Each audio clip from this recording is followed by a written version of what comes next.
Utang? Teka, hindi ko alam na may utang siya sa... Pao, bayaran mo na kasi yung utang. Anong utang? Hindi ko alam may utang. Anong utang po? Eh, di ba ikaw yung kumastos ng pera na dala-dala ko? Ano? Umutang sa akin yan ng 50K at hanggang ngayon, di pa binabayaran.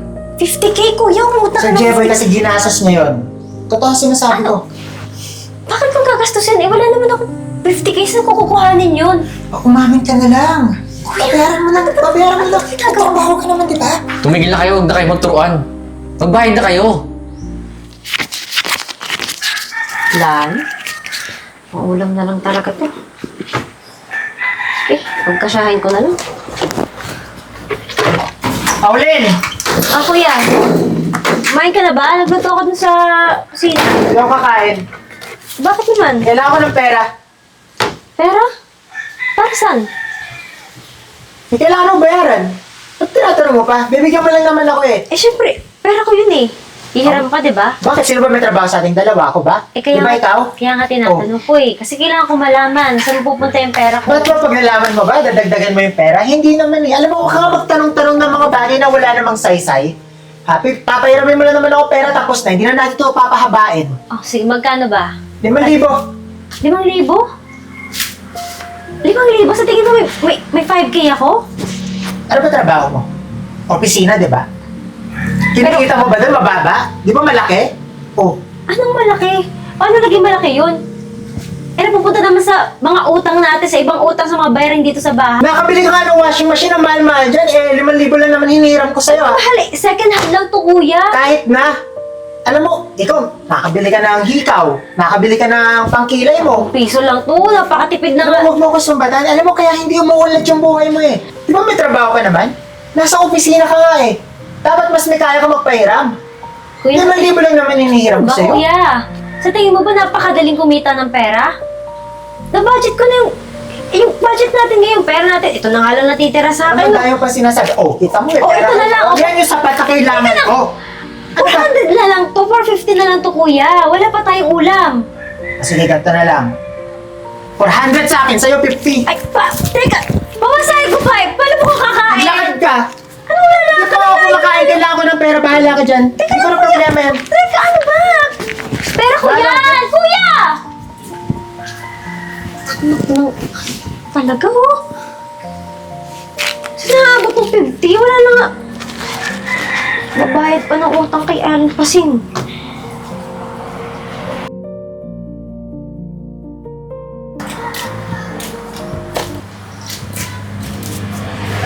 Hoy, Sir, Jeboy, saktong-sakto daan mo ah. Yung utang mo, kailan mo babayaran? sir, baka pwede niyo bigyan ng ilang buwan po. Kasi kulang pa eh, di ko pa kaya bayaran eh. Di ba ba sapat yung 6 na buwan na palugit ko sa'yo? Hanggang ngayon, di mo pa binabayaran? Tinataguan mo ako. Hindi naman sir, eh, konting palugit pa sir, mababayaran ko yun, promise. Puro ka ganyan. Eh hanggang ngayon nga, di mo pa binabayaran. Kailangan ko ng pera, Abra. Saan naman maintindihan mo yun? Sir, ginagawa ko naman ng paraan eh, mababayaran ko yun. Eh, konti na lang talaga, malapit na. Eh, manghihiram na nga lang din sana ako sa iba eh, para mabayaran ko na nga rin yung utang niya. Bibigyan kita ng 2 days. Pag di mo nabayaran, sisirain ko ang buhay mo. Sir, huwag naman natin pabuti ng gano'n. Sir, magbabayad naman po ako. Hindi lang buhay mo, pati buhay ng pamilya mo. Tandaan mo yan, ha? Nagkakaintindihan tayo? Gawin mo Sir. pa kanya, ha? Hindi pwedeng ako lang yung babagsak. Kailangan madamay kayo.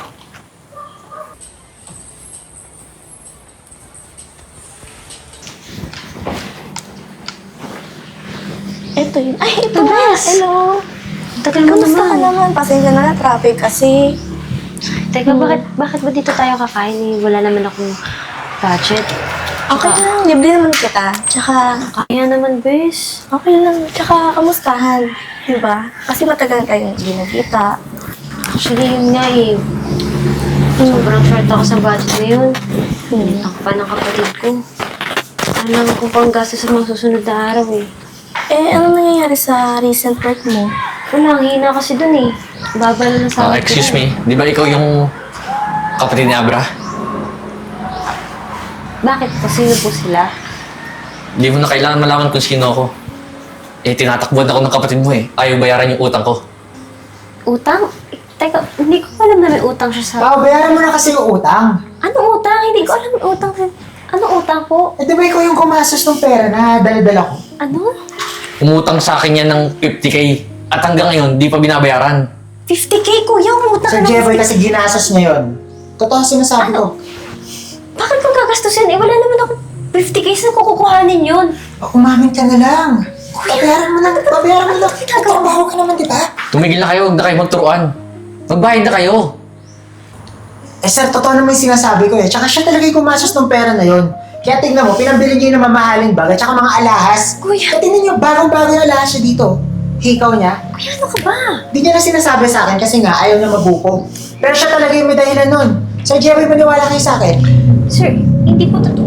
Tumigil ka na. Bibigyan kita hanggang bukas. Ano? Pag di ka nakapagbayad, alam mo na kalalagyan mo. Abra. Ako sir. Kuya, ano yun? Bakit mo ka dinadami sa gulo mo? Wala kang trabaho, di ba? Siyempre, ikaw na sasagot nun. Eh, bakit ako 50K? Saan ko kukuha na yung 50K? Hindi ko na problema yun. Ikaw yung may trabaho sa ating dalawa. Ikaw na bahala dun. Ano, bukas? Saan ako kukuha ng 50K na bukas agad-agad, ha? At bakit ako dinadami mo dyan? Hindi nga ako nangungutang na eh, kasi wala na tayong pera, wala tayong mabayad, tapos uutang ka pa, ako magbabayad? Ikaw talaga idadami ko dito. Ikaw yung pamilya, di ba? Siyempre, ikaw yung pinakamadaling rason. Ikaw na bahala dun, Pao. Bakit ako? Bahala ka dyan. Kuya, ano ba? Teka, ano nangyayari? Hindi ko alam. Nalilito ako kung... Bakit nandun yung kuya mo? Hindi ko rin alam ano mang gulo pinasok ng kapatid ko. Saan ako kukuha ng 50K? What if ano na lang, ganito? I-defer kita sa amin. Gusto mo ba? Sa inyo? Hiring kami ngayon eh, actually. Pwede ba yun eh? High school lang naman ako eh. Tapos ko wala akong diploma. Siguro, ano ko na lang sa head management namin. Tsaka, okay lang kahit walang experience pa. Matanggap kami ng mga walang experience. Sige, pero... Sige, tatry ko. Pero kailangan ko muna maghanap ng pera. Baka meron kang pwedeng pahiram sa akin. Pabayaran ko na lang kapag nakakuha ko ng bagong trabaho. Sige. Ano ba? Kahit down payment, okay lang. Sige, kailangan ko lang talaga. Pasensya ka na. Okay lang. Salamat. Ba nangyayari sa inyo? Grabe naman yung kuya mo. Sinugod ka pa niya dito.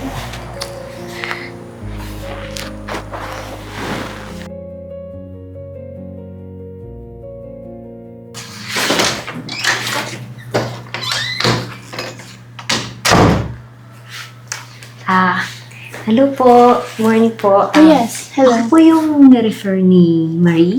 Marita Honyo? Yes po. Ito Can you pala be yun. your resume?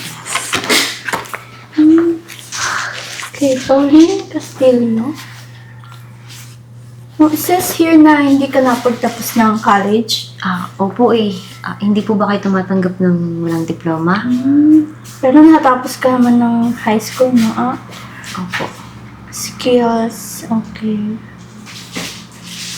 Don't you worry, kasi sa company to, may in-offer kaming training para sa mga walang experience and hindi nakapagtapos ng college. Okay. Talaga po? Pwede po ba ako dun? Oo naman. I-refer ka namin sa nag-train ng mga newbies. Salamat po. Huwag po kayo mag-alala, may experience naman po ako. Nag-work na rin po ako sa office before. Yes, as long as willing ka naman na to learn and yeah, also bring up ko na lang din na if willing ka magsabay na work and pag-aaral, meron din kaming offer na scholarship Talaga po within ba? this company. Yes. Maganda po yan. Sige po, subukan ko po. Sige, bali, pasa mo lang yung last school files mo and kami na yung magpa-process para sa scholarship. Okay po, madam. Sige, process muna namin yung application mo and Yes po. you can go back tomorrow. Thank you po Thank you. Salamat po. Sige, keep ko na to. Sana makuha.